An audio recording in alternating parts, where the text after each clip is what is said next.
प्रशांत कोरटकरच्या कोठडीत आता वाढ करण्यात आली आहे। कोरटकरला पुन्हा 2 दिवसांची पोलीस कोठडी सुनावण्यात आली आहे। प्रशांत कोरटकरला 30 मार्च पर्यंत खरं तर पोलीस कोठडी सुनावल्याचं कळतं। या क्षणाची अत्यंत महत्त्वाची ब्रेकिंग बातमी आपण पाहतोय।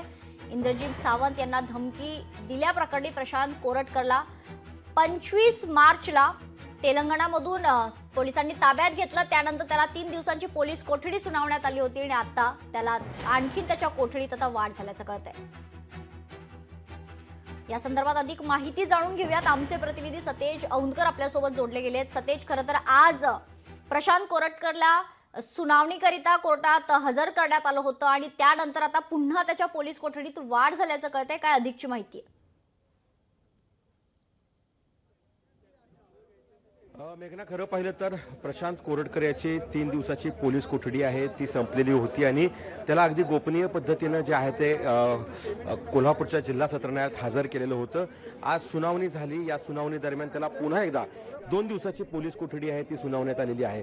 आपण पाहिलं तर या सगळ्या कोठडीच्या दरम्यान जो 3 दिवसाची पोलीस कोठडी होती त्यामध्ये जो तपास केला गेलेला आहे त्याच्यामध्ये अनेकांची धक्कादायक नावं आहेत ती सध्या उघड झालेली आहेत आणि ही नावं उघड होत असताना आपण पाहिलं तर त्यांनी या सगळ्या महिन्याभरामध्ये कुणाकुणाशी आर्थिक व्यवहार केलेले आहेत आणि फरार होत असताना त्यांनी ऑनलाईन पद्धतीने खरं तर या ठिकाणी व्यवहार केलेले नाही आहेत। त्यामुळे यांना पैशाची रसद कुणी पुरवलेली आहे, कोणती संस्था यांच्या मागे आहे का, अशा पद्धतीचा युक्तिवाद करण्यात आला। शिवाय काही उच्च न्यायालयाच्या तपासाचे दाखले देखील या ठिकाणी सायटेशन आपण त्याला म्हणतो ते देखील या ठिकाणी देण्यात आलं।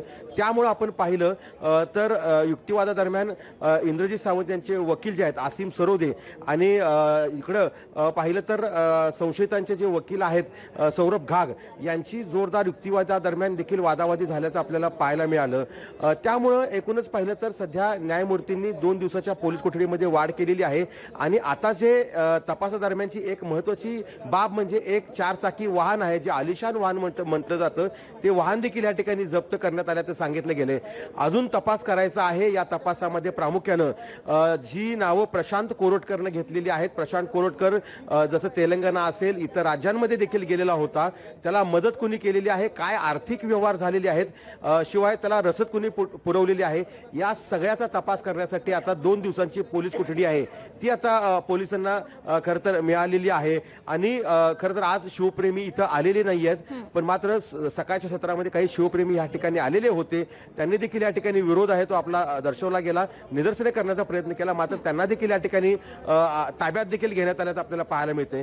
त्यामुळे एकूणच जर पाहिलं तर सध्या प्रशांत कोरटकर याचा कोल्हापुरातील मुक्काम वाढल्याचं पाहायला मिळते आणि 30 मार्च पर्यंत त्याला जी पोलीस कोठडी आहे ती सुनावण्यात आल्याचं आपल्याला पाहायला मिळते। सतेज, जर आपण पाहिलं तर जवळजवळ 1 महिना प्रशांत कोरटकर पोलिसाला खरं तर चकवा देत होता। त्याच्यानंतर पोलिसांनी त्याला ताब्यात घेतलं, अटक झाली। या दरम्यान प्रशांत कोरटकरने कोणाकोणाला संपर्क साधला, तो कोणाकोणाच्या संपर्कात आला होता, त्यानंतर प्रशांत कोरटकरला एकंदरीतच कोणी मदत केली आहे का, या अनुषंगाने पण तपास होणार आहे। सतेज, नक्कीच आपण पाहिलं तर जे सरकारी वकिलांचं जे म्हणणं आहे हे म्हणणं पाहिल्यानंतर आताच्या घडीला या तपासादरम्यान अनेकांची नावं जी आहेत ते उघड झालेली आहेत आणि ही नावं उघड झाल्यानंतरच या ठिकाणी आता हा तपास जो आहे तो होणार आहे।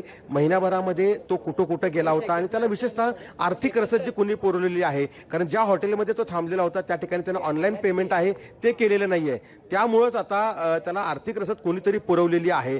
विशेषतः त्याचे जे मित्र आहेत त्यांची चौघांची नावं जी आहेत ती पोलीस तपासात आलेली आहेत आणि पोलीस आता या सगळ्या प्रकरणाचा शोध घेताना आपल्याला पाहायला मिळत आहेत। त्यासाठी 2 दिवसाची वाढीव पोलीस कोठडी आहे ती त्याची जी मागणी आहे ती सरकारी वकिलांनी केली होती। विशेषतः 5 दिवसाची पोलीस कोठडी ती मागणी केली होती, मात्र त्यांना आता 2 दिवसाची पोलीस कोठडी आहे ती देण्यात आलेली आहे आणि सध्या प्रशांत कोरटकरचा कोल्हापुरातील मुक्काम वाढलेला आहे। आता तो पोलीस तपासाला सहकार्य करतो की नाही हे देखील पाहणं महत्त्वाचं ठरणार आहे। निश्चित, खरं तर त्या अनुषंगाने आता पुढे काय निर्णय होतो किंवा आणखीन पोलीस कोठडीत वाढ होते का हे पाहणं देखील महत्त्वाचं ठरणार आहे। तुर्तास धन्यवाद सतेज, आपण दिलेल्या सविस्तर माहितीसाठी।